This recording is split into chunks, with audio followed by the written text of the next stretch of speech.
Okay, we've all been there, right? Your foot falls asleep, you get that tingly, pins and needles feeling. But what happens when it shows up out of nowhere? Or worse, what if it just doesn't go away? Is that just an annoying little quirk, or is it something you really need to pay attention to? So let's get right to it. That pins and needles thing, is it just a glitch in the system that you can kind of shake off? Or is your body sending you a real message, an alarm that you absolutely shouldn't ignore? Well, that is exactly what we are going to figure out right now. Here's a really helpful way to frame this.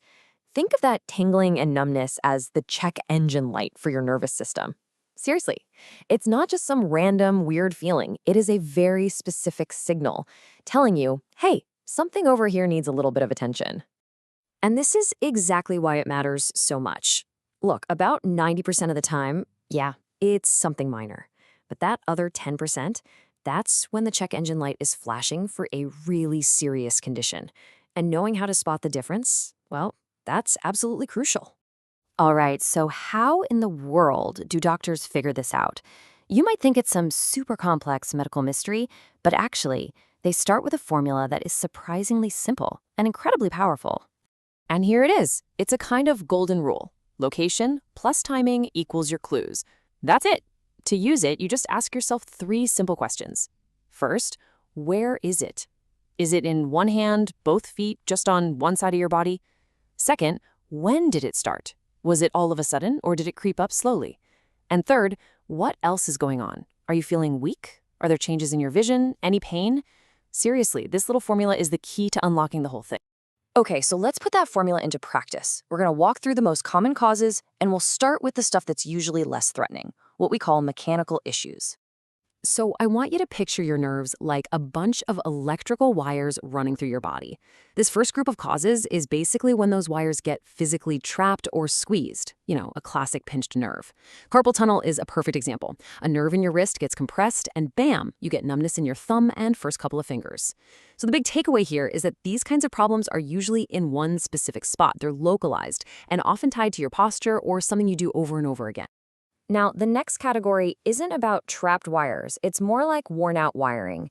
This is where some other medical condition is actually damaging the nerves themselves.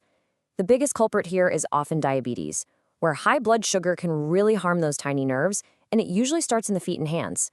Doctors call it a classic stocking and glove pattern. You can kind of picture why. Another thing to look out for is a vitamin B12 deficiency, because that vitamin is just essential for keeping your nerves healthy. And right here, you can see the difference so clearly. Mechanical problems, they're usually on one side, and you can often link them to a specific activity. But those underlying conditions, they tend to be gradual. They show up on both sides of your body, and they start in your hands and feet. See? That location plus timing formula really helps us sort these two out, doesn't it? Okay, but now we have to talk about that 10% we mentioned earlier. Because sometimes that tingling isn't just a signal. It's a full-blown alarm for a true neurological emergency. And this brings us to, without a doubt, the most important part of this whole explainer. We're talking about the 3 critical red flags. If you experience any of these, this is not the time to guess or wait it out. You need to get medical help immediately. Okay, red flag number 1, sudden onset on one side. This means numbness that appears all of a sudden. We're talking seconds or minutes, and it's affecting one side of your body. It could be your face, your arm, or your leg. This specific pattern is a huge potential sign of a stroke, and it is an absolute emergency. And luckily, there's a really easy way to remember this. Just think FAST.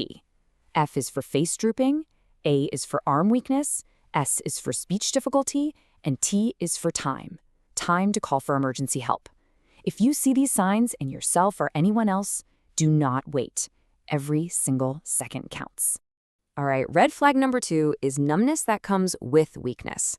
So this isn't just about not being able to feel something properly. It means you can't move it properly either.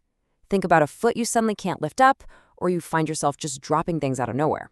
That combination points to something more serious, and you need to get it checked out within 24 hours. And our third and final red flag is all about the direction the numbness is traveling. If you feel it starting in your hands or feet and it starts moving, climbing up your arms or legs toward the center of your body, that is a major, major concern. This kind of pattern can be a sign of a serious condition where your own body is attacking your nerves, and it absolutely requires same-day medical care. Okay, wow, we have covered a ton of ground here, right? Everything from pretty minor issues to some really big emergencies. So let's wrap this up by putting it all together into a super clear, simple action plan for you. Okay, here's what you do. Step 1. Identify the pattern. Use that location plus timing formula we talked about. Step 2. Check for those 3 red flags. If you have even one, seek care immediately. If not, then step 3. Think about the common causes, like your posture or maybe some repetitive motion. Step 4. If you do go see a doctor, be prepared. Know exactly how to describe your symptoms, when it started, where it is, what it feels like. And finally, number 5, and this is a big one, please don't just go down a rabbit hole trying to diagnose yourself online. Use what you've learned here to have a smarter, more informed conversation with an actual healthcare professional. So let's end on this thought. Your nervous system is incredible, and it doesn't send false alarms. That tingling, that numbness, it's a real signal. Now, it might not always be a 5-alarm fire, but it is never a false alarm. It's a message from your body that deserves your attention. So the real question is, are you listening?